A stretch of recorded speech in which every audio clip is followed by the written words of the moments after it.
Shalom Sobat HTL. Pesan Natal di tahun ini, Tuhan mengingatkan saya kembali untuk melihat setiap peristiwa dan kejadian yang terjadi beberapa tahun belakangan ini. Beberapa tahun belakangan ini kita dilanda virus yang mengerikan, yaitu COVID. Karena COVID kita kehilangan keluarga kita. Karena COVID kita kehilangan mata pencarian. Tingkat PHK besar-besaran. Karena pendapatan anjlok, ekonomi anjlok. Dan karena COVID tingkat perceraian meningkat. Ya, saya mau katakan gini, ada pesan Tuhan yang sangat penting, ini warning buat saya dan saudara. Firman Tuhan bilang, hari-hari ke depan bukan semakin baik, melainkan semakin jahat adanya. Ketika kita mendapatkan informasi ini dari Tuhan, kita harus siap untuk menjalani hidup ini. Karena kalau kita nggak siap, kita gampang banget dimanipulasi oleh iblis. Kita gampang banget diintimidasi oleh iblis. Kita gampang banget kehilangan damai sejahtera Allah dalam hidup kita. Yes, kita harus siap untuk menjalani hidup ini. Dan tema Natal pada tahun ini, yaitu yang Tuhan taruh dalam hidup saya, remember His love and remember His goodness. Ingat kasihnya dan ingat kebaikannya. Saya menangkap ini di dalam 2 Petrus 3 ayat 9. Tuhan tidak lalai menepati janjinya, sekalipun ada orang yang menganggapnya sebagai kelalaian. Tetapi Ia sabar terhadap kamu, yaitu saya dan saudara, karena Ia menghendaki supaya jangan ada yang binasa, melainkan supaya semua orang berbalik dan bertobat. Inilah kasih dan kebaikan Tuhan yang Tuhan berikan dalam hidup kita. Saya mau katakan, kalau kita mau menangkap janji Tuhan, kita harus melihatnya dengan kacamata Tuhan. Jangan melihat dengan kacamata dunia ini. Kalau kita melihat dengan kacamata dunia ini, kita akan kecewa. Karena isinya adalah kemustahilan dan manipulasi. Dan juga jangan menggunakan kacamata kita. Ya, kalau kita melihat dengan kacamata kita, kita bisa katakan Tuhan gak adil. Contoh, karena COVID kita kehilangan keluarga yang kita cintai. Dan kita bertanya dalam hidup kita, kenapa istri atau suami saya atau anak saya atau keluarga kita, orang tua kita meninggal dengan cara seperti ini? Dan pribadi kita gak bisa menerimanya. Lalu kita kecewa. Kecewa dengan keadaan, kecewa dengan Tuhan. Kalau kita melihat dengan kacamata kita, kenapa saya di PHK padahal saya butuh banget keuangan, saya butuh banget untuk pengobatan keluarga saya.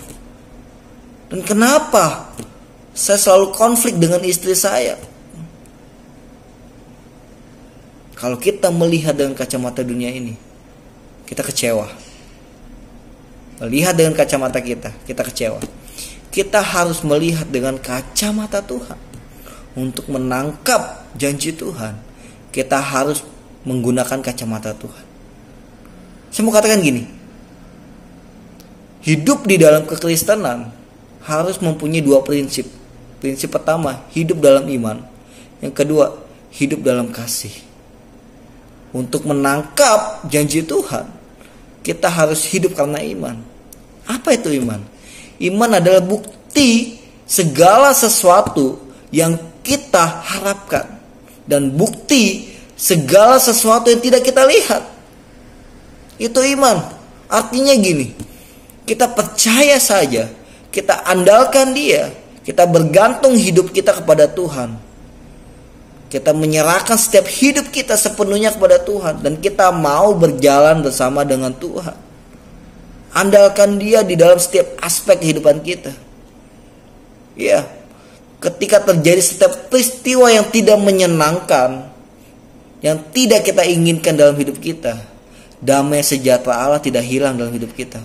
Kalau kita mengandalkan Dia. Roh Kudus yang ada di dalam pribadi kita, yang Tuhan berikan dalam hidup kita, aktifkan. Izinkan dia beragenda penuh di dalam pribadi kita. Andalkan dia. Roh Kudus adalah GPS kita untuk menuntun, mengarahkan kita ke jalan yang benar, jalan yang baik.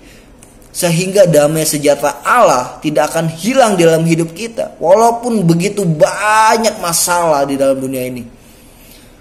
Dan saya juga mau katakan, COVID ini belum selesai. Dan ekonomi masih belum stabil. Tapi jangan menghilangkan damai sejahtera Allah dalam hidup kita. Andalkan dia. Bergantung penuh. Berjalan bersama dia. Percayalah. Tanpa kita pikirkan, tanpa kita harapkan, tanpa kita lihat, bahkan timbul dalam hati kita, tanpa kita perkatakan sekalipun, Tuhan akan sediakan yang terbaik dalam hidup kita. Yes. Yang kedua, hidup dalam kasih. Tuhan ingin supaya kita menyelaraskan kasih-Nya. Kasih Tuhan buat kita, dia mau datang ke dunia ini, mengambil rupa seorang hamba, menjadi sama seperti saya dan saudara. Dia mau menyelamatkan kita dari dosa. Dia turun dari tempat yang penuh dengan kehormatan. Sorga, kerajaannya dia tinggalkan untuk saya dan saudara. Bahkan dia harus mati di atas kayu salib untuk mentuntaskan itu semua. Dan dia bangkit. Bukti dia bangkit. Ia menang atas maut untuk saya dan saudara. Maut tidak berkuasa lagi dalam hidup saya dan saudara. Betapa baiknya Tuhan. Betapa besarnya kasih-Nya tak terhingga di dalam hidup kita. Dia berikan secara cuma-cuma buat saya dan saudara. Come on. Ayo. Tuhan mengingatkan saya untuk selalu mengingat kebaikan-Nya, ingat kasih-Nya di dalam hidup saya dan juga harus hidup di dalam saudara. Pesan Natal ini penting untuk kita mengingat, mereview kembali kebaikan Tuhan dalam hidup kita. Dia tidak akan pernah mengingkari janjinya. Kita masih hidup sampai sekarang ini. Itu karena kasih-Nya. Itu karena kebaikan-Nya di dalam hidup kita. Percayalah. Sekalipun sulit kita melihat hidup kita, tapi percayalah, Tuhan tahu apa yang Dia inginkan di dalam hidup kita. Dan Dia akan memberikan segala sesuatu yang terbaik dalam hidup kita. Dan Tuhan ingin supaya saya dan saudara tetap hidup di jalur-Nya. Tidak berbalik di dalam kehidupan kita yang lama, yang penuh dengan dosa. Kita tahu sorga sudah menjadi milik kita. Ayo, come on. Pertahankan kebaikan Tuhan. Pertahankan kasih Tuhan. Pertahankan keselamatan yang telah Dia berikan dalam hidup saya dan saudara. Jangan disia-siakan. Ayo berjalan bersama dengan Tuhan. Pasti kita akan melihat setiap janji-Nya nyata dalam hidup saya dan saudara.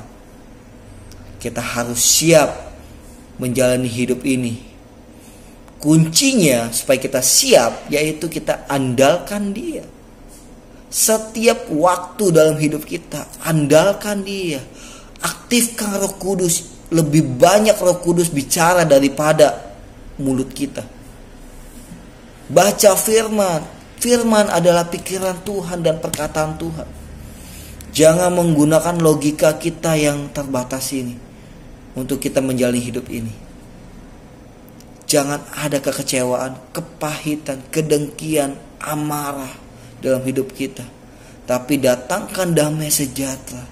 Datangkan kasih Tuhan dalam hidup kita. Ayo hidup dalam kasih Tuhan. Firman Tuhan bilang kayak begini.